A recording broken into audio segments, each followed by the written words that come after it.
আসসালামু আলাইকুম বন্ধুরা, ঘরোয়া পদ্ধতিতে কিভাবে আমের জুস বানাবেন সেটা সম্পূর্ণ প্রসেস এখন আমি আপনাদের মাঝে শেয়ার করব। আপনারা যদি আমার মতো করে ঘরের ভিতরে এরকমভাবে নিজের হাতে জুস তৈরি করতে পারেন, তাহলে আপনাদেরকে বাজার থেকে কেমিক্যালযুক্ত এবং ফ্লেভারযুক্ত জুস কিনে খাওয়া লাগবে না।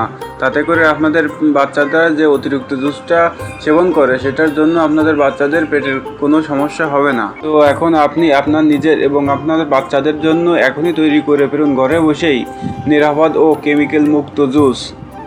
আর হ্যাঁ, আপনারা এই ভিডিওতে দেখতে পারবেন আমি কিভাবে ঘরে বসে কোনো কেমিক্যাল ছাড়াই তৈরি করব জুস। তো আর দেরি কেন, চলুন শুরু করি। আর একটা কথা, আপনি যদি এই ভিডিওটা টেনে টেনে দেখেন তাহলে হয়তো মিস করবেন। কিছু কিছু অংশ আছে যেগুলো অত্যন্ত গুরুত্বপূর্ণ, যেগুলো মিস করলে চলবে না। তাই বলবো ভিডিওটি মোটেও টেনে দেখবেন না। আর আপনারা যারা নতুন আছেন তারা অবশ্যই চ্যানেলটি সাবস্ক্রাইব এবং লাইক দিয়ে পাশে থাকবেন, তাহলে পরবর্তী ভিডিওগুলো যাতে আপনার সবার আগে আপনার কাছে পৌঁছে যায়। তো আপনারা দেখলেন আমি প্রথমেই গাছ থেকে দুটো তাজা তাজা আম পেড়ে নিয়ে আসলাম, নিজের হাতে পরিষ্কার করে ছুলে এবং সেটা কুচি কুচি করে কেটে হাঁটিটা বাদ দিয়ে মূল আমের অংশটা আমি রেখে দিলাম, সেটা এখন ব্লেন্ডারে দিচ্ছি। আর একটা কথা মাথায় রাখবেন, পরিষ্কার পরিচ্ছন্নতা ইমানের অঙ্গ। তো আমরা যতটুকু পারবো সবসময় নিজেদেরকে পরিষ্কার পরিচ্ছন্ন রাখবো এবং যেটা ভক্ষণ করবো সেটা অবশ্যই পরিষ্কার রাখার চেষ্টা করব। তো চলুন, এবার আমি এতে পরিমাণ মতো চিনি দিয়ে নিচ্ছি। যার যেমন মিষ্টি খেতে ইচ্ছে হয় তো সে তেমন দেবেন। তারপরে কিছুটা লবণ দিয়ে দিলাম, পরিমাণ মতো করে দেবেন। আপনি যতটুকু জুস বানাবেন আপনার সেই অনুযায়ী আপনি লবণ দিয়ে দিবেন।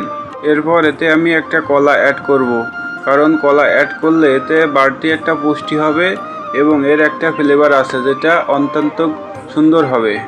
তবে খেয়াল রাখবেন কলাটা যেন কাঁচা না থাকে এবং অতিরিক্ত আবার পেকে না যায়, এবং এটা একদম নিজেদের বাড়ির গাছের হলে বেশি ভালো হবে।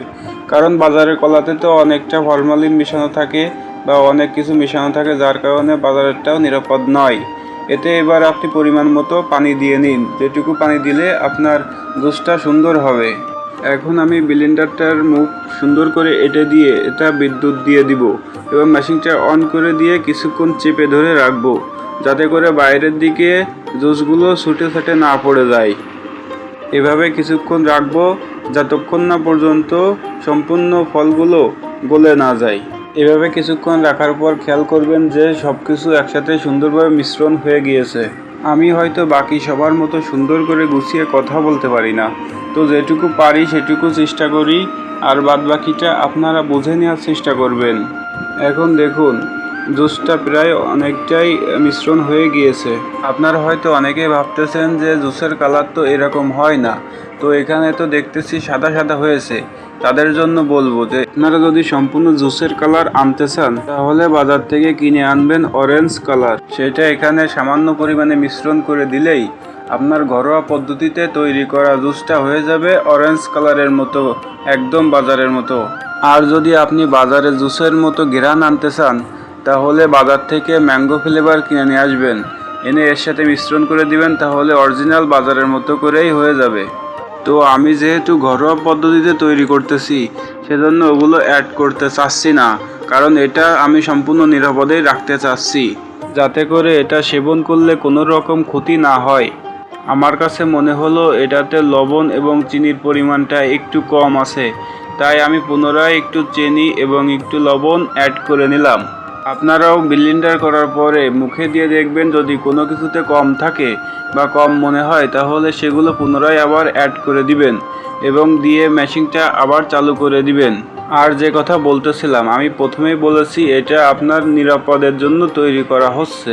আপনি আপনার বাচ্চাদের জন্য এটা তৈরি করবেন এবং নিজেরা খাবেন, তাহলে এই গরমে একটা স্বস্তির অনুভব পাবেন। সেহেতু আপনি বাজার থেকে কেমিক্যালযুক্ত ওই ফ্লেভার বা গ্রামযুক্ত বা কালার এগুলো অ্যাড করবেন কেন? এগুলো অ্যাড না করাই ভালো, তাহলে এটা খাবারটা সম্পূর্ণ নিরাপদ থাকবে। তো আমার দ্বিতীয়বার ব্লেন্ড করা শেষ, এখন আমি গ্লাসে এটা ঢেলে নিলাম। ঢেলে নেওয়ার পরে এখন আপনারা দেখতে পারতেছেন সব কিছুর অনেকটা মিশ্রণ হয়ে গিয়েছে। এটাতে যদি আমি কালার অ্যাড করতাম তাহলে অনেকটাই বাজার থেকে কিনা জুসের মতো হয়ে যেত। তো আপনাদের যেমন ইচ্ছা আপনারা তেমনই করবেন। এখন জুসটা খেতে যে কি শান্তি লাগতেছে এটা যদি আপনারা না খান তাহলে বুঝবেন না তো আপনারা সাপোর্ট করবেন, ভালোবাসা দিবেন, লাইক কমেন্ট শেয়ার করে পাশে থাকবেন। ধন্যবাদ বন্ধুরা।